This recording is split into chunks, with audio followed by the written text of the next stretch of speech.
Welcome to this meeting. We have had 7 meetings in which Jesus declared himself with the words, I am. But today we are looking at another text in the Bible where Jesus is asking, now I have declared myself, what do you say I am? And this text you find in Matthew 16. We read only 3 verses, only very short. It says, Matthew 16 verse 13, it says, when Jesus came to the region of Caesarea Philippi, he asked his disciples, who do people say the Son of Man is? They replied, some say John the Baptist, others say Elijah, and still others Jeremiah or one of the prophets. But what about you? He asked. Who do you say I am? Now, this is just a very short portion from the book of Matthew. And let's consider this moment that Jesus is meeting with his disciples here. And he is discussing the opinions of the different people about himself.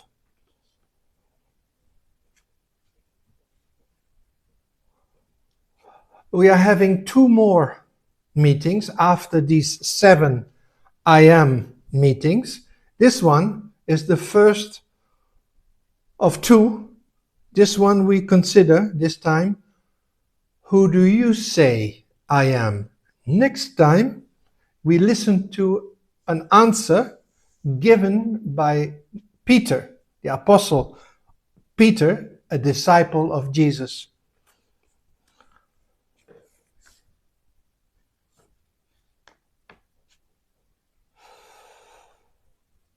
Jesus is asking his disciples, who do the people say I am? He knows very well that people are talking about him. They have many different ideas. He's very conscious that his disciples, who are very close to him in a close circle, are also aware of the opinions of these people. And they are influenced by all these opinions around them. Now Jesus wants to know, and you hear all these opinions, you have been with me all this time, you had fellowship with me, you have heard me, you know me personally. Now my question to you is, who do you say I am? They answered Jesus as saying, well, some people are saying you are John the Baptist. Now that's a crazy opinion. John the Baptist was just killed. And some people were thinking, well, he's dead, but here he is again. He is risen, and this is John the Baptist again. He's coming back from the dead. Well, others are saying, well, he's like Elijah, the big prophet from the Old Testament, or Jeremiah, who prophesied that the people would come back to Jerusalem after the exile in Babylon. Now, Jesus knows that all these opinions, these thoughts are in the public and influencing his disciples. Jesus knows that the masses just follow the loudest voice. Jesus knows the moment is coming that they will receive me in Jerusalem shouting, Hosanna, this is the King who is going to liberate us from the Romans. And the next day, they're going to shout, "Crucify him," because they are disappointed because he is not the king who is going to liberate them from the Romans. And other voices are influencing the masses. Jesus knows the masses are just following the loudest voice. The influencers with the most followers, they decide what people think. No, Jesus wants to know, my close friends, these 12 I have chosen, these 12 we have been together 3 years. We have been walking around in Israel, we have been talking together. They have seen me, they have heard me. They have heard my education, they have heard my sermons, they have seen my deeds. Now what? What is your opinion? Sometimes you have to listen very carefully. And sometimes you have to read the words that Jesus is saying 2 times, 3 times, 5 times. Look at this question that Jesus is asking here. He is asking, look at it, who do people say the Son of Man is? Now, in the question itself, Jesus again declares himself. He says that he is the Son of Man. Now, what does that mean? That does not mean who do people think that this human being is. No, Jesus was using the expression the Son of Man. Jesus is referring to another prophet in the Old Testament, the prophet of Daniel. Daniel is very famous because of the stories around him, that he was thrown into the lion's den and he survived. But he also had visions of God, of heaven, of history, of the throne of God. And Daniel describes the throne of God and the Son of Man on the throne of God. Now, Jesus is asking the question and again saying at the same time, listen, who is asking this question? Listen really very carefully. It is the Son of Man who is asking this question. This is not just a human being. No, this is the one that Daniel prophesied about, that Daniel saw in his vision in the past. Many, many years ago, Daniel said, the Son of Man on the throne. And now you 12 disciples, you have seen me 3 years. The Son of Man is now asking you, who do you say that I am? Jesus is not satisfied with some kind of general sympathy. Oh, we like him. He's a good guy. He helps people, and he is very nice. He has nice sermons. He has good ideas. We like him. He's a good guy. Jesus is not satisfied with that opinion. Jesus wants to know, what is your personal, your heart's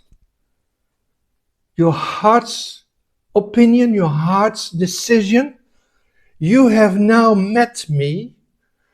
I am the Son of Man, and I am asking you, who do you say that I am? You have to answer Jesus personally. You cannot just hide in the opinion of the masses.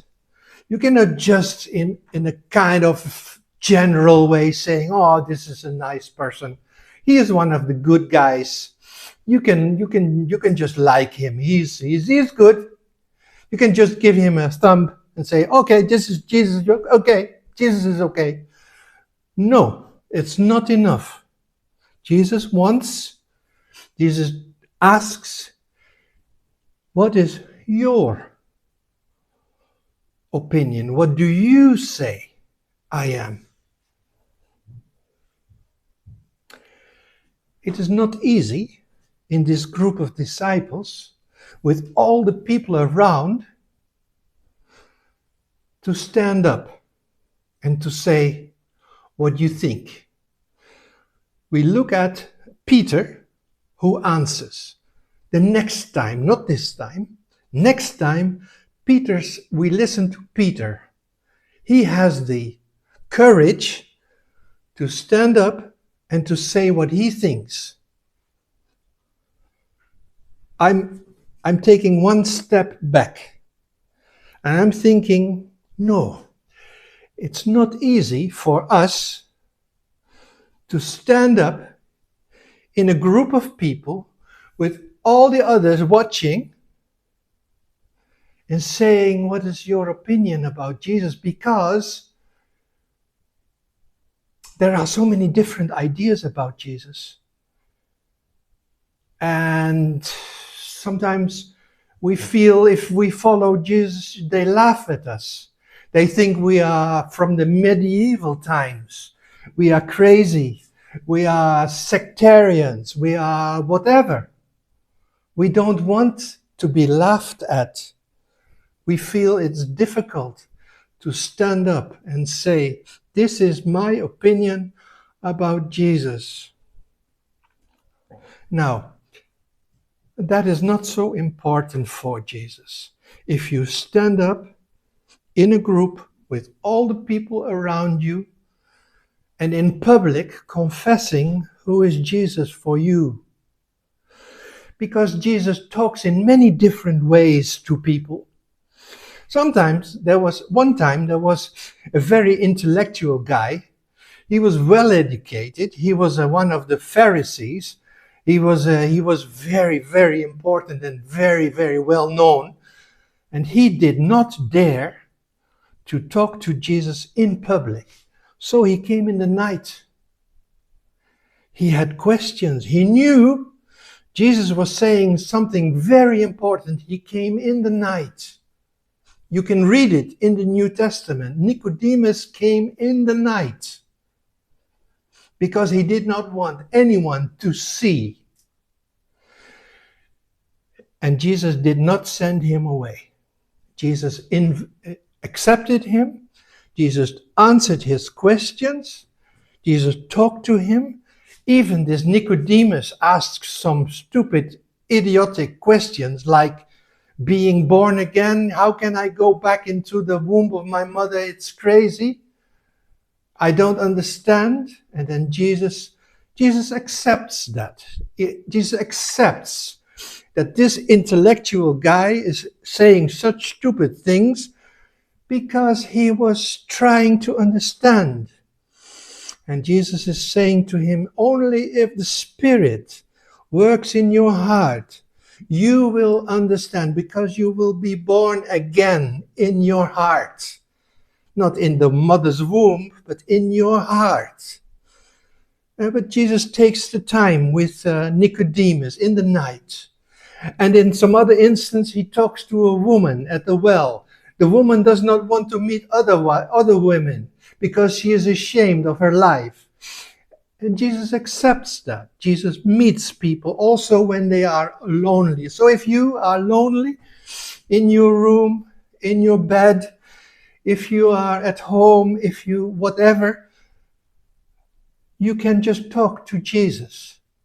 You can answer him. If you hear him knocking on your door, Just say, "Here I am, Lord.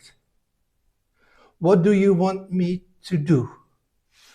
If you notice that Jesus is coming to your heart in the night, just say, "Lord, here I am. Tell me what to do."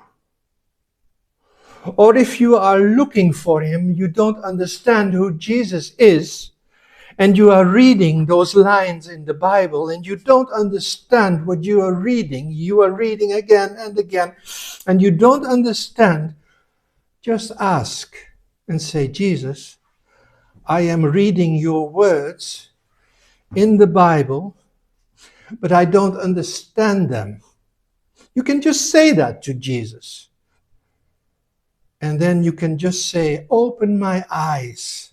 I read it, but I don't understand it. Open my eyes, Lord." So,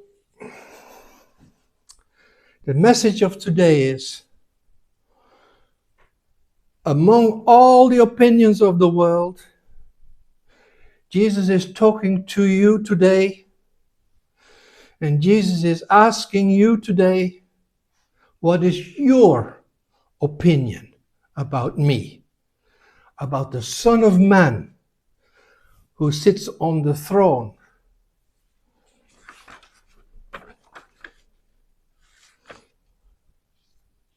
Do you recognize his voice? Listen to him. He will answer you. Do you not know what to say to God? Do you not know how to pray?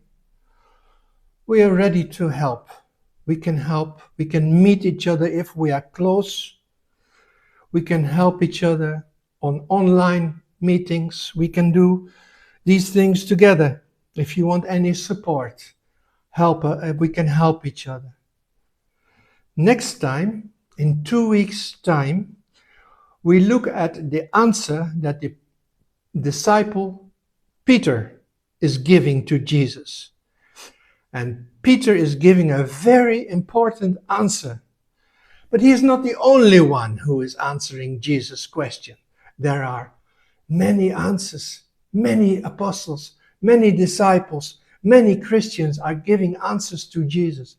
We are listening to some of them next time. Welcome in 2 weeks. Thank you for listening to us today.